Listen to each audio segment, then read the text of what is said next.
conversation qui a dû durer quelques minutes. Moi, c'est pas une conversation avec Patrick Zamalos, c'est une tranche de vie. Mais cette question me permet d'informer le plus complètement possible le conseil municipal, c'est pour ça que je vous en remercie. Alors, le CIVOM est un syndicat dont la fonction a été à sa création en 1971. Je le dis parce que j'ai eu un appel d'un édile cet après-midi, ce soir, qui ne savait pas que ça avait été créé en 1971. Il faut le rappeler. Et sa fonction, à ce syndicat, c'était d'acheter des terrains qui ont permis d'aménager plus tard le complexe sportif Michel Hidalgo. Alors, les deux maires de l'époque, c'était André Cancelier et Léon Venagnan. Je les connais bien aussi, puisque Léon Venagnan me remettait mes prix quand j'étais à l'école élémentaire à Saint-Gratien, et André Cancelier me remettait les bouquets de fleurs quand j'étais cycliste sur Sanois. Alors, vous le voyez bien que ce syndicat, vous l'avez rappelé d'ailleurs, c'est l'alliance à part égale des villes de Sanois et de Saint-Gratien. Ce sont donc et les contribuables sanoisiens et les contribuables graciennois qui sont les propriétaires de cet espace dédié au sport amateur. La présidence du CIVOM est portée, telle une sorte d'apanage féodal, par les maires de Saint-Gratien depuis 1983. Or, mesdames et messieurs, les conseillers municipaux, nous ne sommes pas les vassaux d'une suzeraine. Alors, dans la perspective d'une alternance saine, j'ai soumis ma candidature à tous les membres du CIVOM le mardi 21 novembre dernier.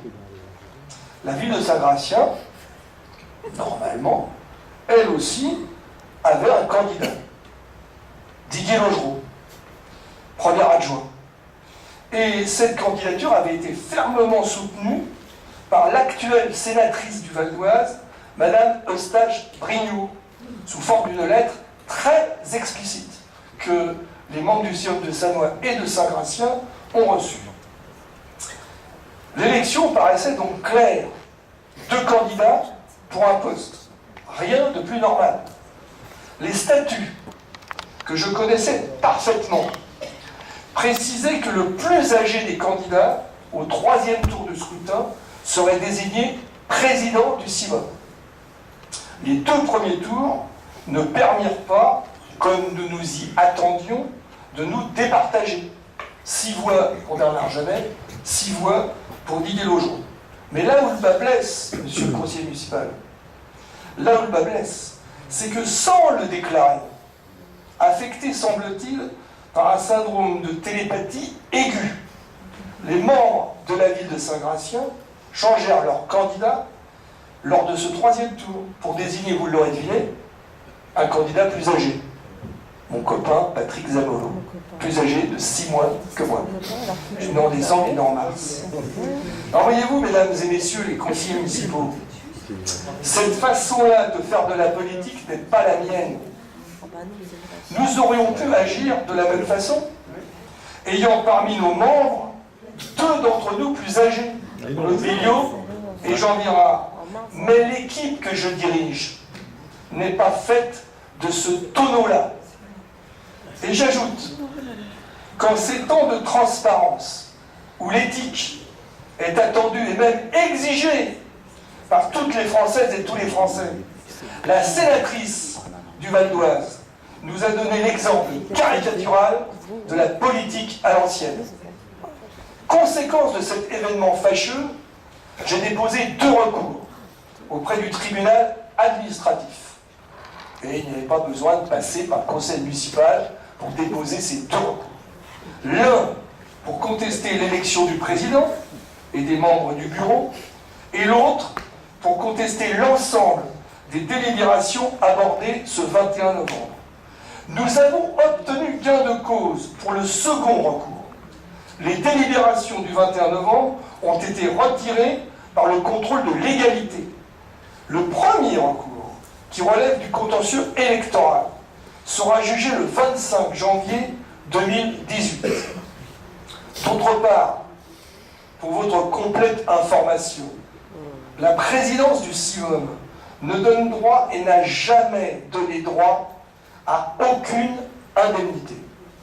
Il serait bon, Monsieur Pasquier, que vous ou vos compagnons de route, prétendument guidés par un souci d'éthique, il serait bon que vous évitiez de tromper les Sannoisiens en colportant des mensonges. Enfin, Monsieur Pasquier, si votre objectif est de salir l'action du maire et de son équipe, faites-le Vous salissez tout en ça. maîtrisant vos soi-disant dossiers. Le groupuscule auquel vous appartenez en sortira grandi.